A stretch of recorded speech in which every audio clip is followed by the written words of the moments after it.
Welcome to the Four Bars Podcast. I'm Ken Leith. And I'm Patty Leith. We are your hosts for some compelling dialogue, encouraging our listeners to strengthen their connections And build strong communities, lifting each other up and connecting in ways that matter. We named the podcast Four Bars as a reference to how hard we work to find a Four Bars connection on our devices. And we wondered what could happen with relationships if we worked as hard at connecting. Let's find out. Welcome back, Vic. And Ken Leith is my co-host today. We're here with Vic Miles, who is with Microsoft. He is the general manager for industry strategy in the Americas. So, Vic, welcome back.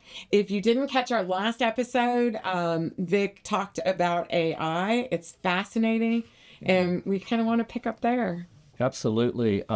Today's episode, we are going to be kind of exploring a little bit of the role of how do we get things done and within our businesses. And we talked about AI and how that's helping to do that. And where do they really truly connect change management and AI? A couple things when we think about that moving forward in our conversation too is, how is it impacting it? That AI is, companies are struggling a little bit today of, do we bring people back into the workplace? Do we let them work from home? Is there a hybrid? Does AI play a role in that and that connectivity from your perspective? I think that it certainly will play a role in whether or not people, whether there's a draw for people to want to come back to the office, so to speak. And I think that as we talked about in the first episode, is we remove that lower 20 or 30% of people's roles that, and maybe it's, doing expense accounts and that kind of thing. Yes. If we remove that, it's going to free them up, right? And it's going to require them to do higher order tasks, right? And those higher order tasks are largely about collaboration, right? And so not working in a vacuum, because anything that can be done sort of in a vacuum by oneself can likely be done by an artificial intelligence agent.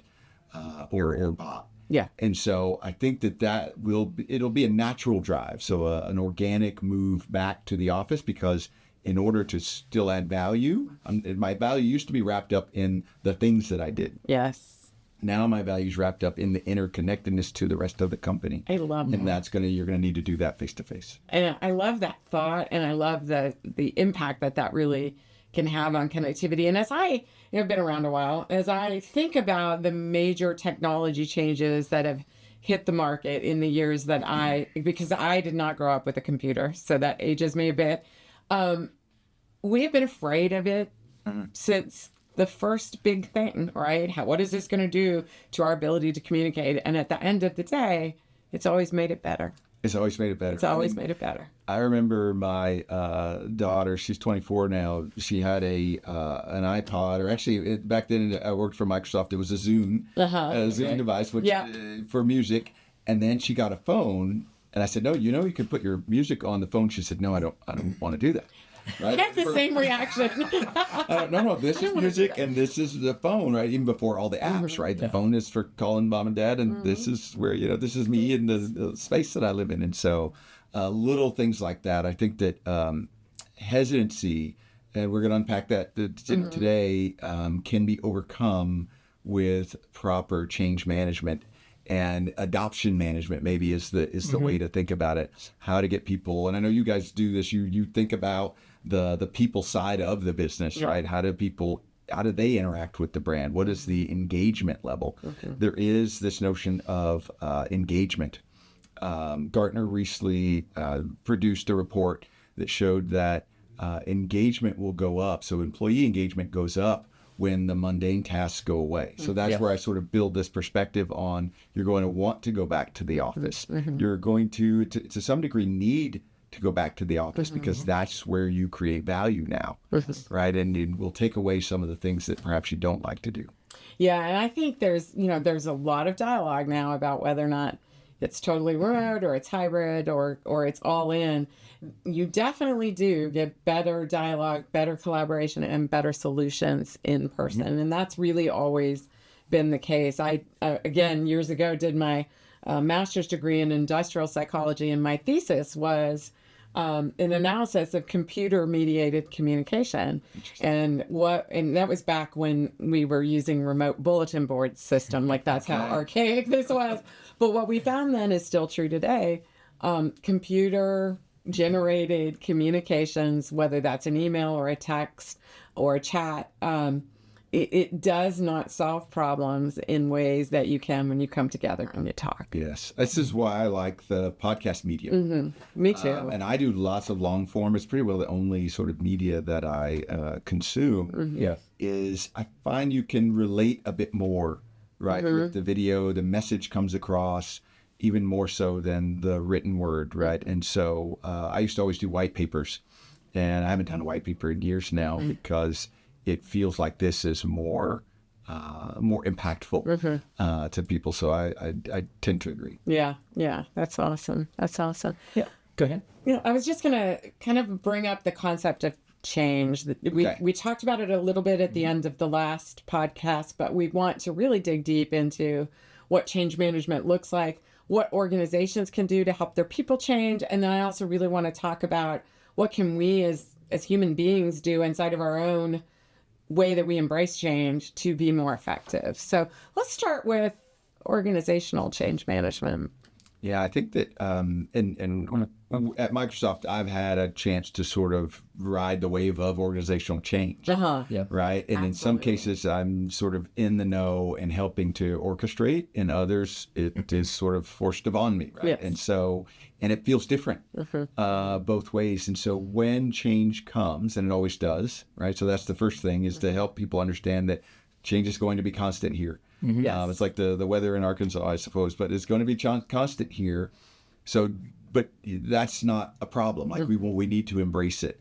And to talk about the evolution, right, of let people know, and you just mentioned it, right? We went from bulletin board systems to, the World Wide Web, and now look at us. Yeah, right. That's what they call right. it. And so there is change, and we get better with each iteration of change. Okay. And so we find that a slow drip change is better than no change. Okay, and then a cliff. Yes. Right. So having leaders think about building the muscle of change, right? And there are some, and you work in this space. There are some components of how you get people to adopt, how you set the environment up so that they can adopt it. I don't know if you think about those often, or Absolutely. We do a lot of change management, and it is a matter of understanding who needs to know what in order to embrace the change, and then equipping leaders to equip their people to make that change.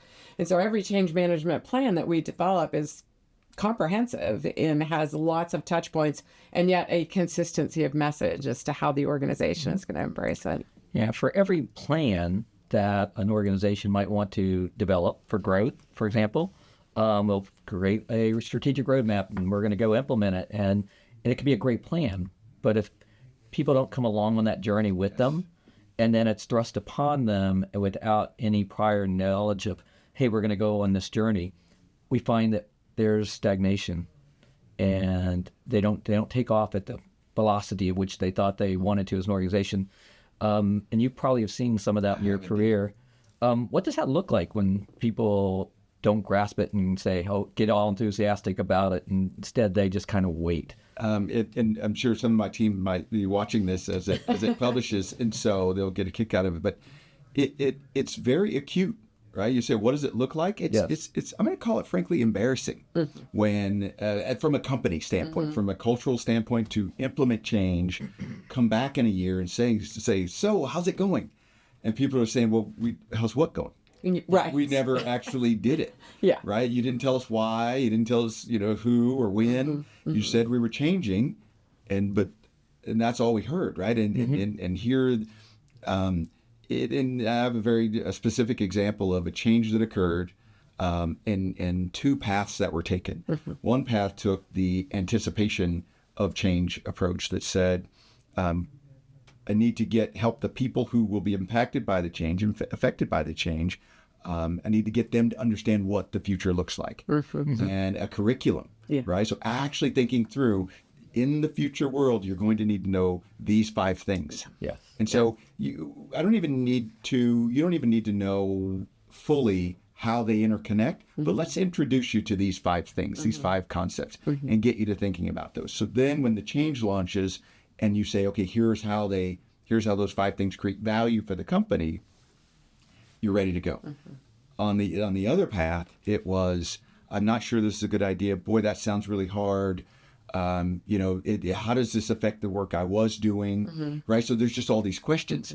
None of the questions, no answers. And then time moves on. And a year later, we're saying, so how's it going? And you have one team here and one team. I mean, that's why I call it acute. You can look at it and say, wow, how did we miss the gap in acceptance and adoption? And so my answer would be, to anticipate the change, especially in publicly traded companies, right? The change is always a secret, right? We're going to buy this brand, we're going to rebrand, we're going to restructure, and so nobody says anything. It's all hush. And so the big bang almost never works. Yeah, it's that aha moment that doesn't take off. It just falls flat. You said a word that's a small word that's so critical, and there are a lot of components to change management that can enable it or stall it, but why? Why is that little word that seems to be the thing that people get stuck on? Because we'll have a client who'll say, well, I went in and I unveiled, here's where we're going to go because our leadership team put this together.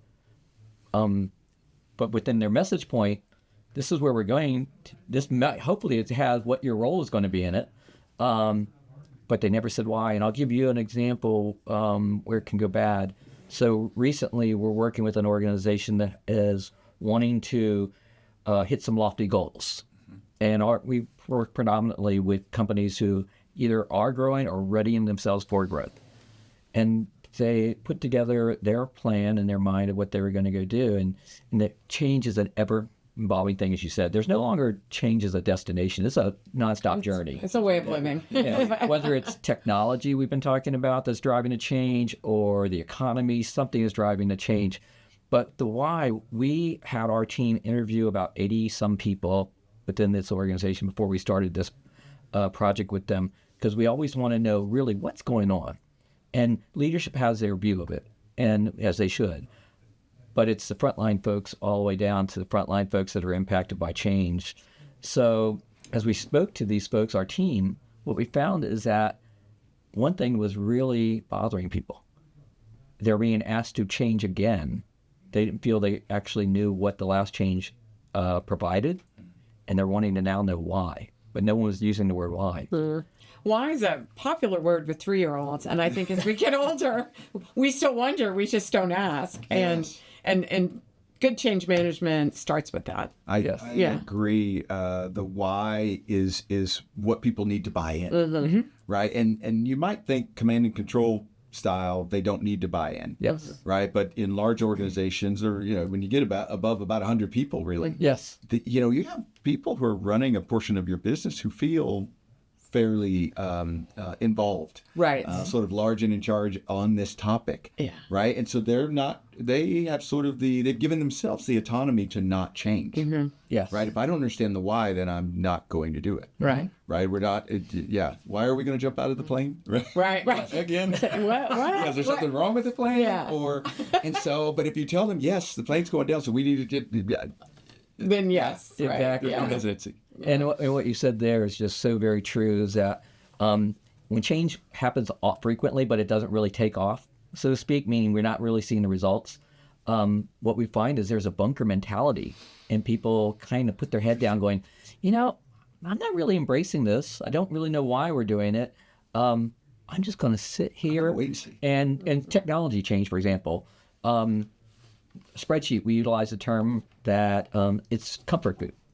And so organizations come in, we have this new technology. We want you to go. It's going to be the best thing ever. And there are people, unless they have an understanding of what's the technology, what's the value to the organization, what's the value to me, am I going to lose my job because of this new technology? If they understand that those things are not going to be impacting them negatively, the big scary thing over their shoulder goes away. But until they know that, and that's going to be beneficial, they're going to hold on to their spreadsheet, and they may start to put their finger in the water a little bit, but the spreadsheet's still going to be driving the business. Yes. In order that It's for the interesting. job. We're talking about change and then individuals, but there are also groups, right? Yes. So that person could be enabled by a person who says, I prefer the spreadsheet anyway, so just keep sending it keep the doing report it. that way. Yes, a group. Right. And so now we've got a little fiefdom here that says this is the way we do it. I don't know what they told us to change, but is it working what for we're you? doing. Yeah, this is what we're going to do. Yeah. And so you have to understand that as an organizational leader, that it's not one at a time. You have these little groups, the collaboration groups that you need to change as well. One of the techniques we've used in change management, and this goes all the way back to when I was with Food Lion, we changed the profit sharing program, which was widely held, and at that point in time was all company stock, and we went to an Invesco-based fund, and we were sitting around trying to figure out what the best course of action would be on the change management. And someone from Invesco asked us, is there anybody in your organization that informally strikes up conversations about this topic? And my answer was the truck drivers.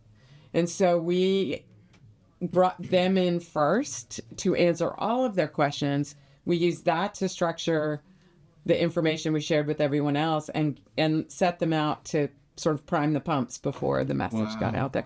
It was fantastic, and it worked so well. So you anticipated it and sort of primed the pump with that's genius. After many collaboration sessions that, we realized what a massive change this was. Like if two people sit in a room and try to figure out all the things we should tell people, we're going to miss some stuff. Oh gosh, yes.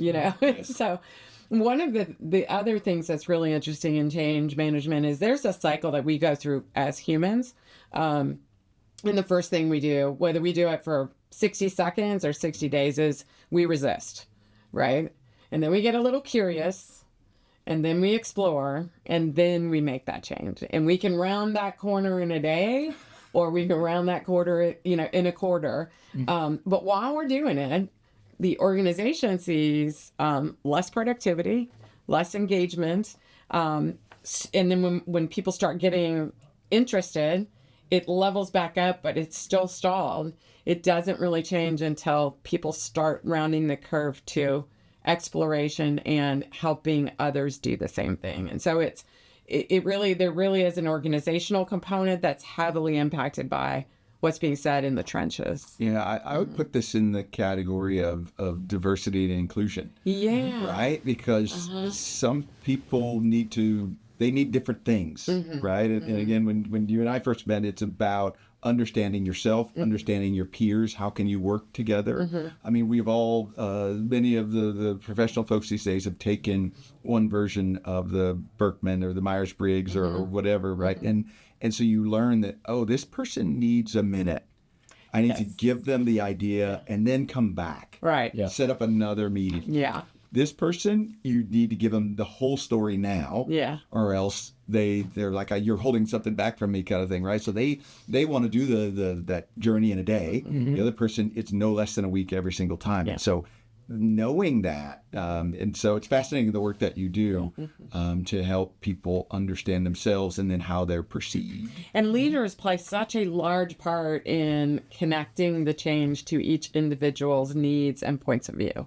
And helping to shift them, because that's really where that work gets done. And to your point, what I need is not going to be what you need. And so we can put together the best communication package ever, but I'm going to miss half of it if I'm still freaking out.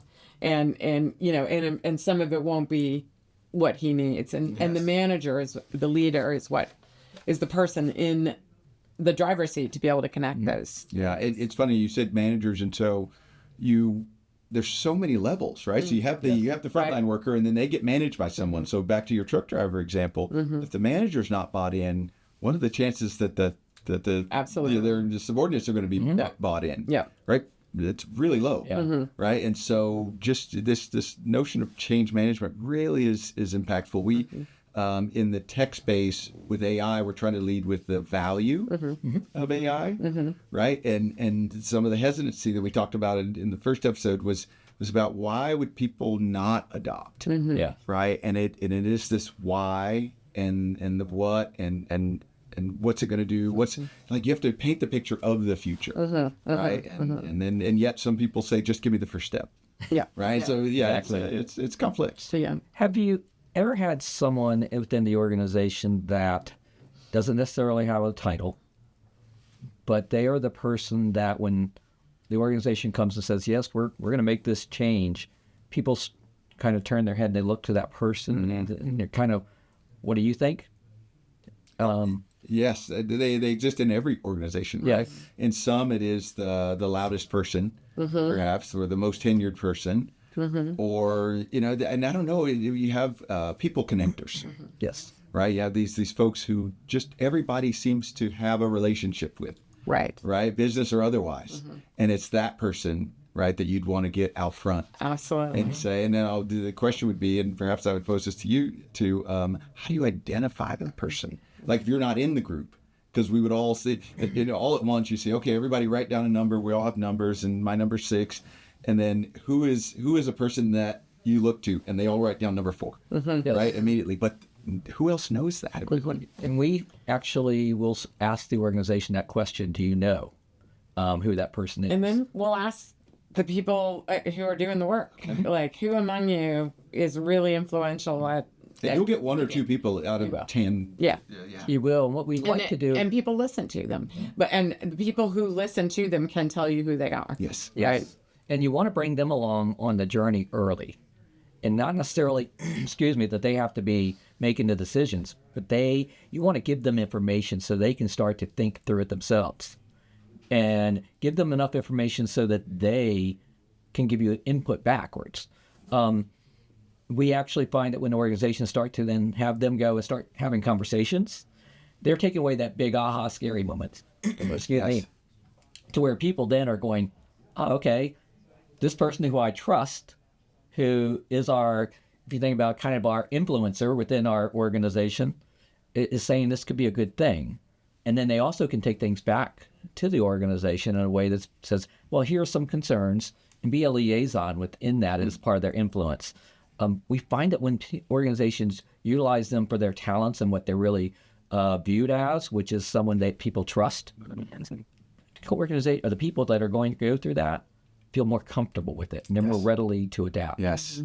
I think about a recent example of sort of managing change up, if you will. So the company says, we need to make this change. In one of the episodes in my podcast, I interviewed the CEO of Fastenal. And he told a story about how with their implementation of AI, they needed to get the founder on board, the company founder, who's just tangentially involved, right? And so he had written a book, my principles for the company and leadership, that sort of thing. So they gave the book to the AI, right? So that is the data set that it reasoned over.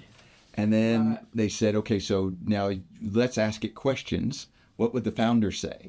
And they just asked questions, and the answer came back, and it was always, that's what I would have said. That's what I would have said. And he said, so that's what we're doing, right? So now let's feed it our product catalog. Yes. Right? So we don't have to be afraid the fact that the AI might not pick the right product. I need that person looking through the catalog or searching, is it the one with the 7-pitch thread that I want to do or not? And so no, the AI can learn and know all of that. Yeah. Yeah. And so and now that sort of smoothed the skids. Now you still have to implement it, right? So and perhaps even change management becomes a journey, right? Every company has an HR department, right? Does every company? Most companies now have compliance or what are the risk? Risk, yeah. Risk, yeah. And so, is there a change management? Yeah. Will we need it in the new future? And in the IT space, there's certifications in change management for tech implementations, but there are so many different types of change and so many different ways of reacting to it that it really is an ongoing effort. Yes. And probably has to have some checkpoints. I learned early in my career that people will take as long to accept change as you give them. Right. And so when you say, hey, this has to be done in a certain period of time, let's have the dialogue that we need to get there by this time. they make that movement more quickly. Yes, that example that I shared earlier about the two paths taken to change, the most sort of regretful piece of it is the path that was taken that didn't adopt. They wanted to ask all the same questions as in the beginning. So it was just like, we just start over. Yeah. So we must go through this game to get to the other side. And so it's like, we could have, the questions all got answered, right? The outcome is going to be the same, but now we're considerably delayed. I recognize this. I was working on a change at the time, and we were 3 months in and just really had not gotten to adoption. I was frustrated. And my 2-year-old, who is now 31, so he hates when I tell the story, I was getting him ready to go to school, and I called him and found him under the bed, literally hanging onto the little beam under the bed. And I'm like, honey, what's the matter? He's like, I'm changed classes and I don't want to go. And it hit me that is how we all react. We just, we're not able to say the same things or hide under the bed, but we all have that sense of fear when faced with major change. And so it's so critical that we have an opportunity to really think through it and really understand how that's going to connect with my needs. Yeah, you don't want to get run over by the change. Yeah. Right. And so you mentioned to tell people that there will come a time where adoption is not optional. Right. Right. And I think it's imperative that you set up an environment like that. Yes. So we're going to keep the spreadsheet. The database that you get the spreadsheet data from is going to remain as a safety net. But the new report is the one that we want you to use, and in time that's going off. Right on the 17th of February, it's going off. And so then you will have, when they see that end of the road, they will then start to ask all those questions that they need to ask. Right. Yeah. Absolutely. Which is really, again, it's just, you want to help people to get there, get to that adoption point to where they feel very, very comfortable with that. One of the things that we utilize when we go in and we work with companies is, you have this plan now and you've done all the due diligence and it's all down, and so everyone knows what to do, but you don't have that change management plan. So one of the things we'd like to see for an organization to really be able to execute quickly with agility is to have a corresponding change plan where they identify who needs to know, how's that phased in, when do they need to know, what's the message point to that group, who needs to know one-on-one because it's going to impact them directly, not in front of a group. Those types of questions, the timing of that all goes into being either something that people walk away going, this was good. And again, they also had their influencer identified and working and out in front of everything to be able to get their people to go. And we see all kinds of interesting outcomes with change and stuff. Have you an example maybe of where it went really well and you've seen it done really well with change? I think that it's funny, the rough spots stick out a bit more than the ones where it just went. Let me ponder a good one. I think that, when I was working with Walmart, right, lots of change there as well. In the what I would call the early days, not quite the early days, there's a lot of international expansion. And one of the things that is not understood always by the folks in the field, right, the further down you go, whatever field looks like, is what it can mean to the company. Yeah. Right. And so when you share, here's the why. Yes. Here's why we're doing this. This is critical for all of us. And so it's not my change. It's not their change. It's our change. We're going on this journey. And you would find people just pouring themselves, and I was one of those people, just pouring themselves into making the change work. Right. So converting, the Seiyu stores in Japan or Seafra stores in Mexico was some of the hardest work I've ever done. Right. But we understood why, right? We understood that failure or less than sort of optimal performance meant people in a region don't get groceries, right? And we're here to serve these people. Yeah. So actually the change isn't, Kevin Turner, our CIO at the time, he used to say, this is so not about you, right? I remember Kevin. I can see him saying I that. think we even had, I said, I put it on paper. This is so not about me, right? So yes, if you can take them out of it and say, we're doing it for the greater good. We're actually doing it for them. The them that we serve, right? The them that pays our paychecks, that kind of thing. So I've seen that go really well when you rally around a cause together, and it wasn't it was almost a change that even our executives had to do, right? And so they needed so the question, it was a request as opposed to a demand, Okay. right? Hey, we need to convert these stores.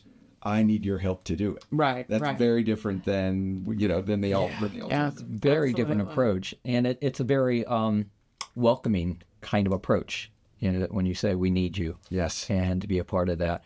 I think change creates uncertainty, and uncertainty can lead to fear, and fear can lead to a lack of engagement. And so to rally people around a common goal is a great technique for helping people to stay connected. Yes. We're about out of time, but as we move towards wrapping up this compelling dialogue about change, can you share some thoughts about how leaders can respond better to change themselves and help their people through it as individuals? I think I'll pick up where I left off, not making it about yourself, right? So as a leader, understand that I'm embarking on this change journey, right? Because and again, the journey might be a day, right? Before it just feels normal, the new normal, right? It's kind of like the post-COVID period, right? We didn't have time to think about what that was going to look like. We just came out into a new normal. Yes. And so first taking yourself out of it, and then understanding and having empathy for, well, if it's bothering me, it's going to amplify down, right? So it's bothering me, and I have no existential threat related to this change. That person who makes $11 an hour may very well see this as, oh my gosh, this is the end. Yes. Right. Yes. And so bringing that empathy into it and saying, okay, so now how do I, and right there, you're already starting in the right place. Yeah. How do I help, help the team, the broad team, might be thousands of people, right? Adopt this change. Yeah. And so then that becomes your goal. Make your goal getting others on board versus ramming this thing through and making sure that the change actually happens. And that involves getting yourself to a good place. It reminds me of the, put your oxygen mask on first before helping others. Analogy. Absolutely. Yeah. Before we wrap up, one of the things for this week's viewers want to ask is, again, tell us a little bit about your podcast and where they could find that. Yes. Conversations on Retail is the name of the channel. It's a YouTube-based podcast run by a gentleman by the name of Matt Pfeiffer. And so he's got several hosts on the program, and I lead a podcast called Beyond the Tech, where we talk about the personalities, the personas that drive tech innovation in market, but are also fascinating people. What got them there? We talk about things like this. How did you get to the point that you were taking on this adoption of technology or implementing a new way to work? And so, I invite your audience to come visit us at Conversations on Retail. I've listened to a few episodes. That's really why I reached out to you, because I saw the one with the one you referred to earlier. Yes. I forget his name, but it was one of your first ones, I think. Yes. And, I'm still early, so we're still figuring it out. So I'm learning today. Yeah. As are we, trust me. First off, we want to thank you again for being here, taking the time and sharing your knowledge with our viewers, with ourselves too. So it's very useful for us. And for Patty and I, we just want to thank everyone who does stop in and watch it. If you have any questions, please put them, go to 4 Bars Podcast and drop them in there. We'll be sure to answer those. And thank you, everyone. Well, join us next time. Great to see you. Thanks Thank you, for being folks. here. Bye. The Four Bars podcast has been brought to you by Edges Inc., a growth advisory firm based in Bentonville, Arkansas. I founded the company in 2001. Edges promotes growth of people, companies, and ideas. Our team collaboration tool, called Interface Methods, is a basis for teams to work together more collaboratively, understand each other, and accept differences and address challenges together. We also started a nonprofit called Unform Your Bias. We teach kids and their adult influencers how to utilize storytelling as a means to reduce bias in the world. We hope you'll check us out, subscribe to our podcast, and look at our websites.